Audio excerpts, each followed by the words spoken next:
I don't know what I'm going to do again today. We're just going to have some fun. We're going to play with some things. I want to try out the new color of Prize Ribbon Distress Oxide inks. I now have these in my store. I have bundles, which is the Distress ink oxide and re-inker, the ink pad and the re-inker together as a bundle with a little bit of a discount if you buy them together. I also have the oxide or the regular Distress ink and the re-inker together as a bundle. I also have them separately, so if you only want them without the re-inker, you can get those too. The sprays, the glaze, hey it rhymes, and the flip top paint are due to come in August, so hopefully those will ship next week. I can't believe it's already going to be the first week of August next week, but so I hope to play with these today. I was actually going to grab my cleaner if I can find it.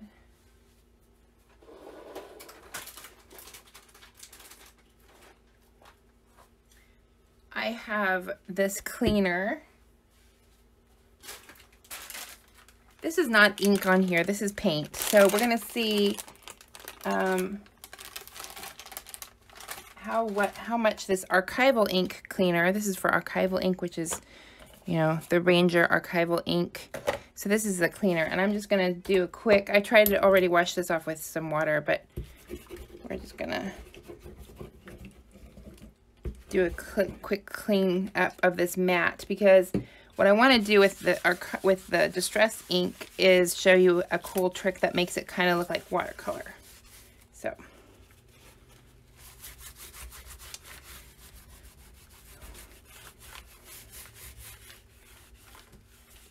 somebody had suggested last week when I posted, hey, what should I do on my Instagram live? And somebody had suggested clean up your desk, and she didn't mean it in like, hey Anna, your desk is really dirty, even though it is.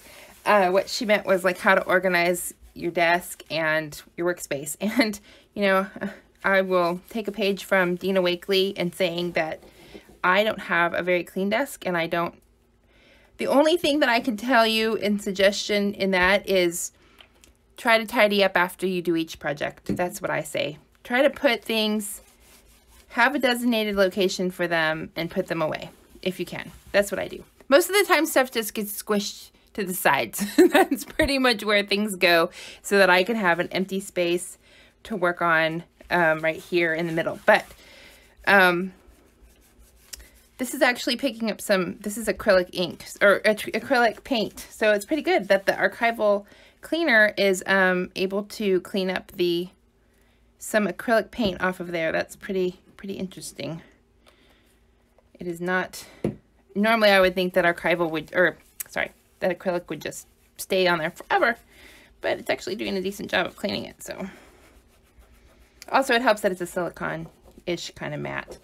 This is actually a mat that I have in the store. I have a lot of different kinds of mats in the store. I have this one too, which is probably not really intended for using acrylic paint or ink on it. It's from Waffle Flower. This is a nice little mat. I used it as a palette the other day when I was playing with acrylic inks. I'm not even sure how I'm going to clean that one off. So here's my kind of semi-dirty mat. It's not dirty. It just looks dirty, but it's a lot cleaner than my underpaper, which I love, but you can't really see what I'm doing. So that's why I'm using this today. Okay, so now that this is kind of clean, I've used my archival ink cleaner to clean off my mat, and I'm going to get some paper.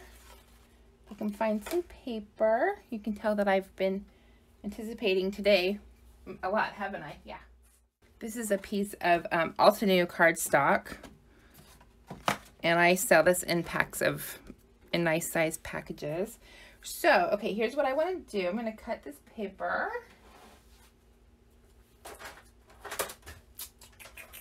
I like the mini slimline, which is 6 by 3.5. And no, I don't have that memorized. I have a sticky note right here in front of me that tells me the size that I want to make. So I'm going to cut this at 3.5.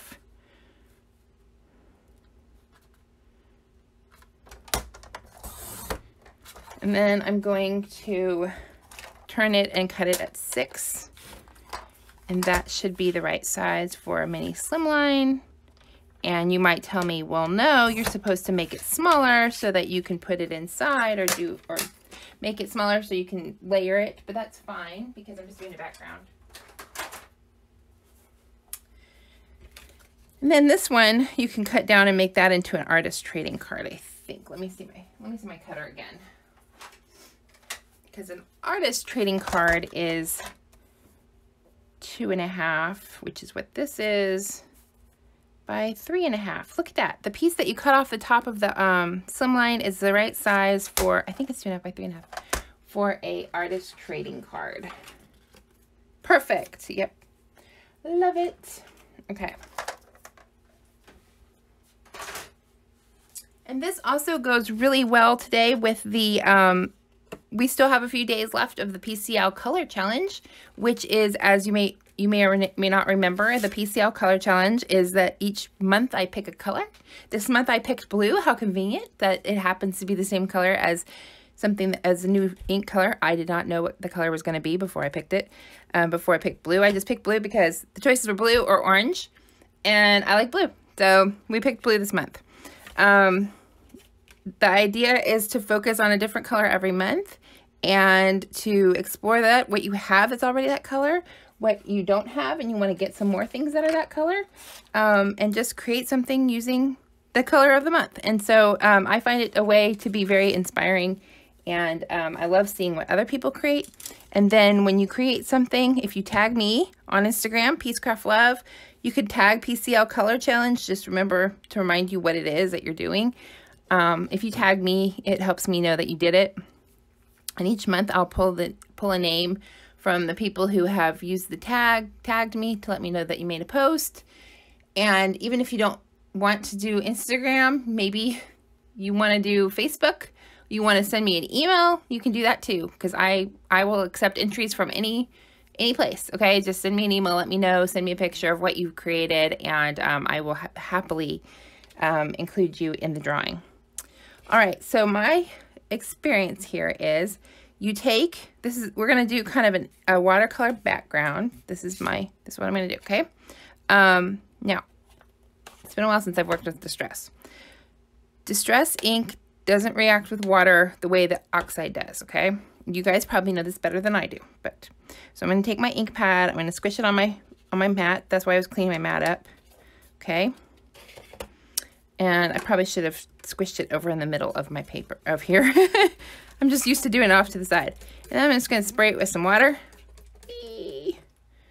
Then I'm going to take my paper, okay? This is to make it a watercolorish background, okay?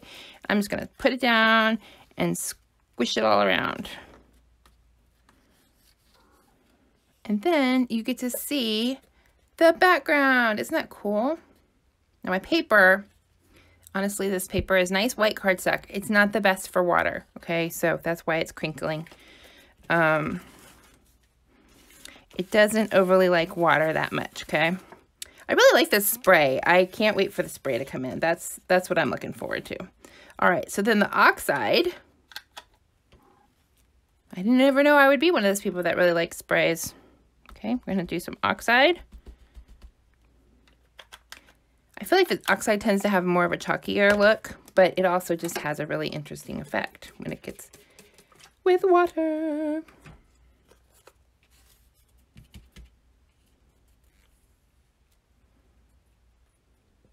There is a difference here. Ooh, it's very, very like a sky, like a blue. It's a blue sky. It's got a little bit of a different tone than the, let me see. I did not grab Blueprint Sketch, and Blueprint Sketch is the one that I feel is very, very close to this. It looks very close on the picture, but I think it's a very different tone actually when you come down to it. Okay. So you can do a lot of other things with your Blueprint Sketch. Of course, you can do color blending and all that kind of things. I really like to do just backgrounds. Inky background. Like that. So that's pretty cool. Very nice. I always like what Tim says about how these are water-based, so they can clean up very easily with water. So there we go. I like it. I don't have a lot of other things that I do with the inks. Yeah, if you just remember that the oxide is the one that reacts to water. So if you, and this is better, I think it's better demonstrated with a spray. So, whoops. Maybe I'll grab a blue spray since we're doing blue this month. Okay, so we'll do salvage patina as an example, okay? This is an oxide. And when you spray, it's not going to look like a whole lot of anything. You'll get a little bit more of a chalky look, I think. Okay. Always wipe your, I put my thing away. Always wipe your sprayer off. That's an important thing. I didn't do that with my purple acrylic gloss sprays, and oh boy. So the oxide spray does tend to be a little more chalky. It tends to blend in and really, soak in. And Tim has the absolute best, of course I said this is the paper that doesn't really like water, but I'm going to spray it anyway. Tim has the best demonstration on his site, on his blog, about how these react and what these do with water. Okay, so you can always, I like to see that people, they will ink something with this and then they'll just kind of splatter some water. If I can find my brush. If you even just splatter water on it, it will definitely react.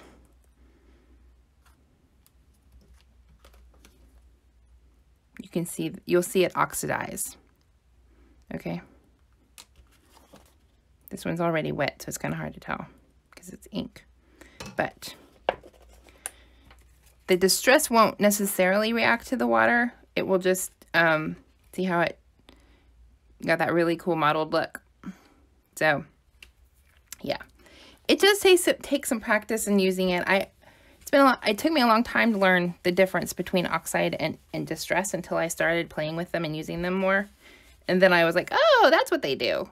And then, oh, because the distress stain is actually the same thing as that's the same ink as the distress ink in the pad, right? So the stain is just going to be a little bit less chalky. See the difference? And then it doesn't react the same way to water, although it will react a little bit. It is water-based, so you can use it. Even what people will do is they buy the re-inker for the distress ink, and they use it as a watercolor, like a liquid watercolor, which I've tried, and I like it. I tried using it as just an ink the other day, as pretending like it was like an acrylic ink to see how it would react. It was really interesting. It didn't react the way I wanted it to, but it was interesting. So I hope that helps explain a little bit the difference between, you can see how the oxide is just, it's just a little more matted, I guess, or muted than the stain or the distress ink would be. And there's reasons to use both. A lot of people really like to use the oxide ink pad as for blending, ink blending in the back of their cards, in the backgrounds. I've seen some really pretty things done with that. So that's kind of just an example. I'm not an expert on this. You know, it's so funny. There's like this YouTube channel, and the guy does like video games or something, and his name is Not the Expert. I always think of him when I say I'm not an expert. I can just share with you what I learned and what I experience as I go through. Okay. So, yeah, people will just take this and put it on an ink palette, on a little palette, and use it like it's a liquid watercolor, which is really interesting. You can use it for coloring. Okay. So there is a little bit of a demo on that ink. I really like the blue. It's really pretty. The prize ribbon. I think it would make a really pretty background. And I love blue anything, so it works really well for me. Yay. Okay.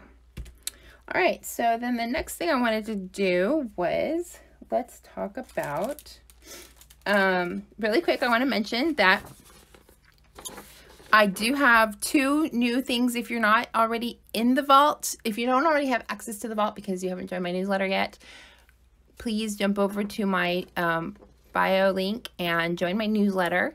And I have put in 2 files in there. One is a printable of journal play prompts, and one is creative sparks. And these are just things that you can do when you don't feel super motivated or super inspired. And as I've said in my other live the other day, was they might include a lot of different cleaning things, because to me, cleaning helps me feel more inspired. But they're not all cleaning. So, and not all of them even involve sitting in your art, in your craft space.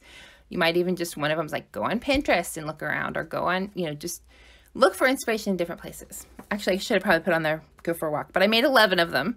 So there's probably more that you can add, and it may not, and there may be just different ones that speak to you, but those are in the vault. If you join my newsletter, you get the password, and anytime I add something new, you will get access to that as well.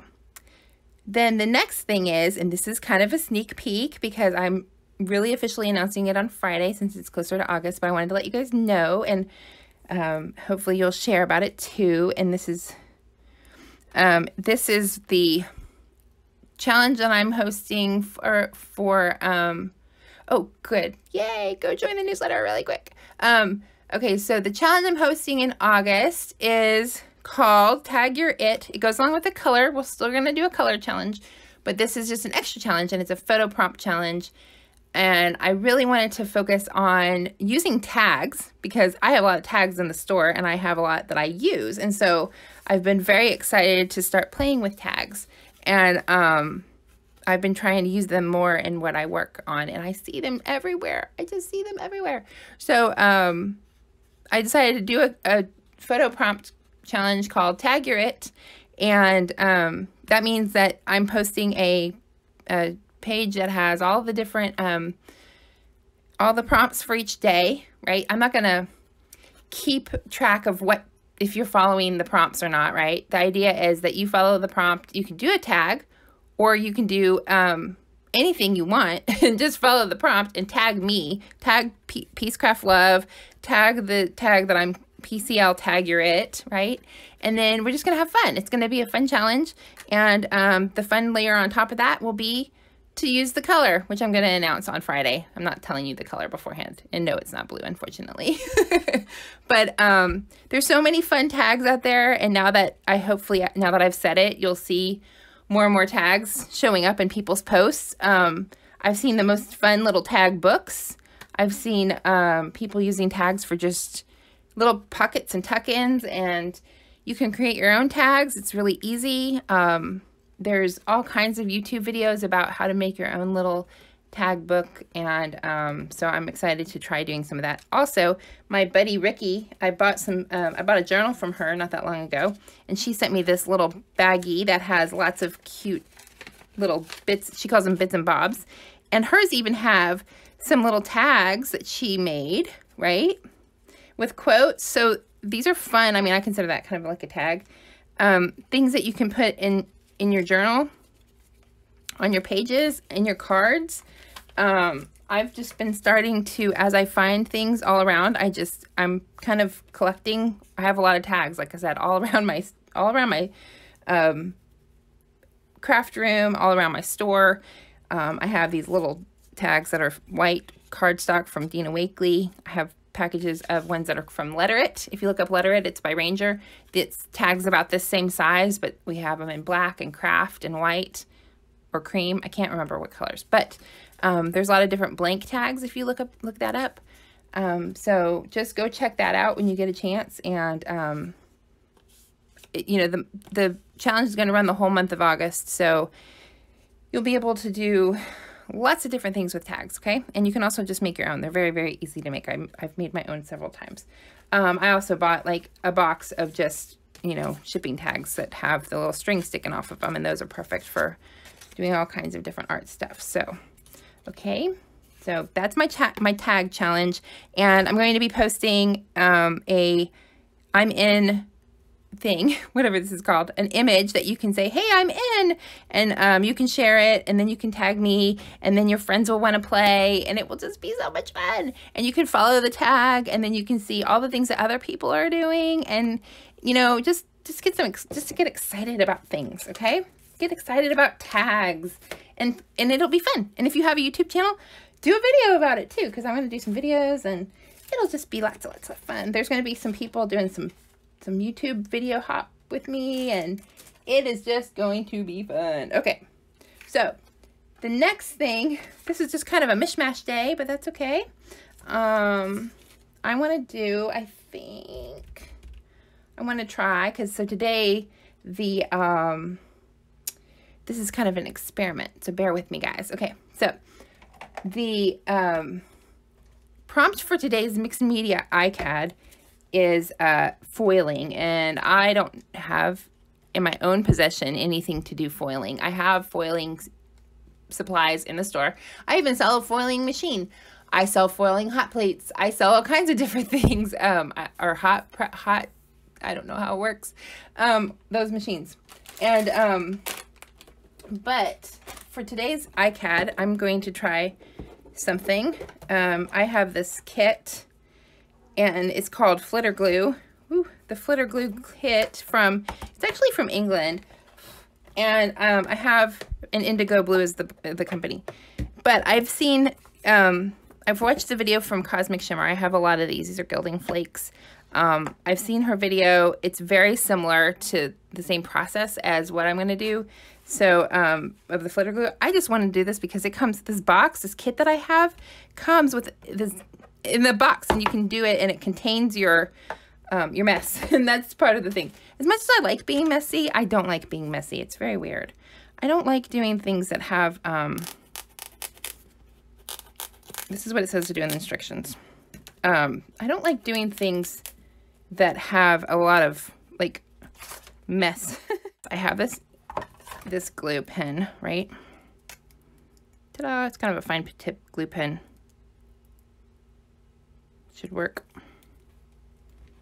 Yeah. Okay. So I'm going to get one of my cards. I've heard that you can do it this way, so I'm going to do this. Okay. Ready?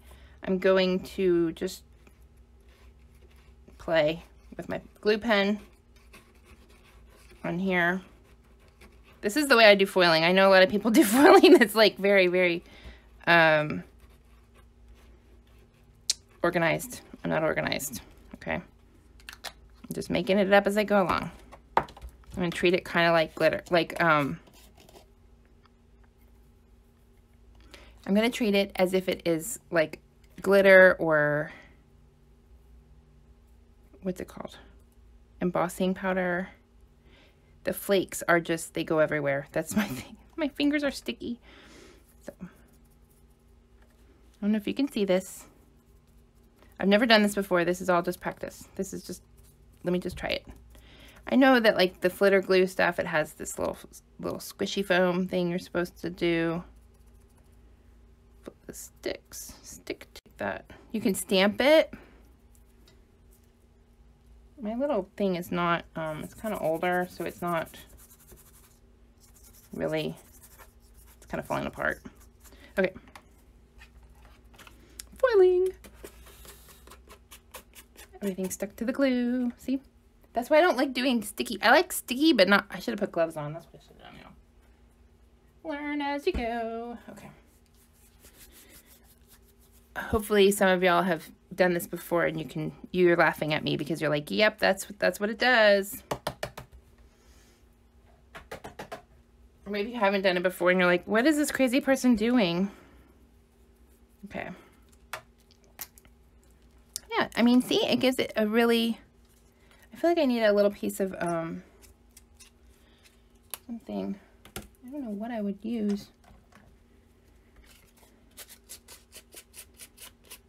Something kind of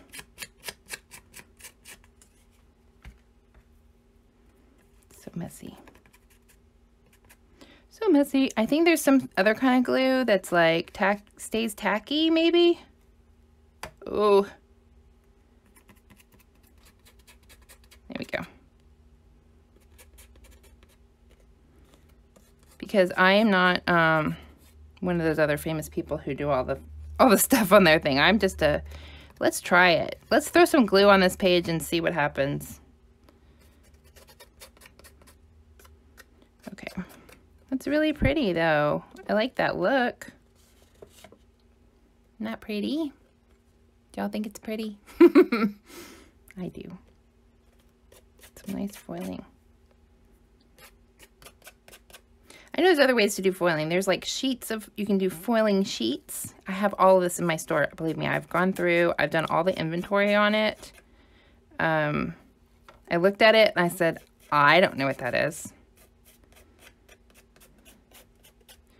I don't know how to use that.